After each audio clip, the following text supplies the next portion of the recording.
Kinilala ni Pangulong Ferdinand R. Marcos Jr. ang Philippine Coast Guard sa ika-124 na anibersaryo nito bilang haligi ng tiwala at tapat na serbisyo sa gitna ng mga pagsubok. Ayon sa Pangulo, ang dedikasyon ng PCG ang patunay na patuloy na nagtatrabaho ang pamahalaan at karapat dapat itong pagkatiwalaan ng taong bayan. Si Crazel Pardilla sa detalye. Mula sa pagtulong sa mga biktima ng sakuna, pagprotekta sa ating mga mangingisda, at pag-iit ng karapatan ng Pilipinas sa West Philippine Sea, nakapronta ang Philippine Coast Guard. Kaya sa ika-124 na anibersaryo ng ahensya, binigyang pugay ni Pangulong Ferdinand R. Marcos Jr.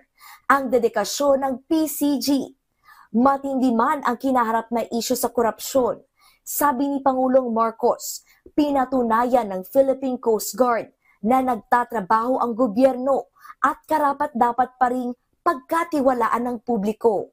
Our people's trust in government has been shaken. We cannot deny that. But I am certain that trust can be regained if we remain transparent and true to our mission.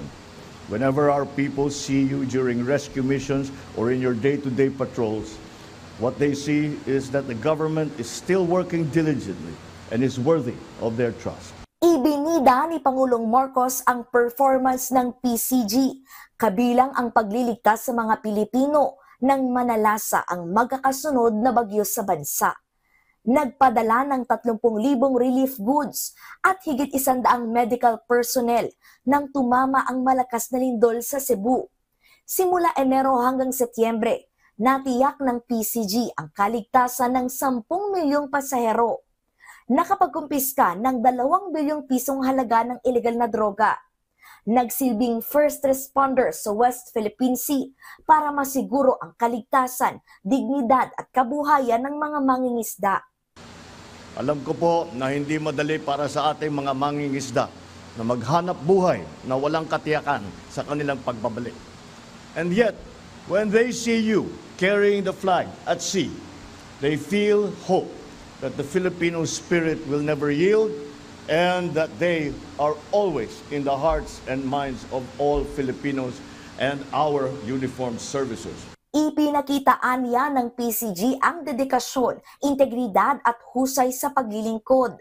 Kaya ipinangako ni Pangulong Marcos ang buong suporta sa ahensya, kabilang ang pagdaragdag ng mga barko, aircraft, command post at communication system. We will improve training facilities and logistics to provide every PCG personnel a sense of dignity in fulfilling their roles.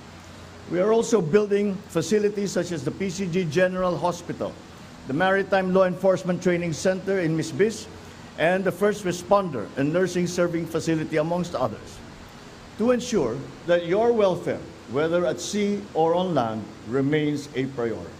Kasabay niyan, ginawa ng Presidente ang ilang natatanging kawani ng PCG na nagpakita ng hindi matatawarang galing ngayong taon.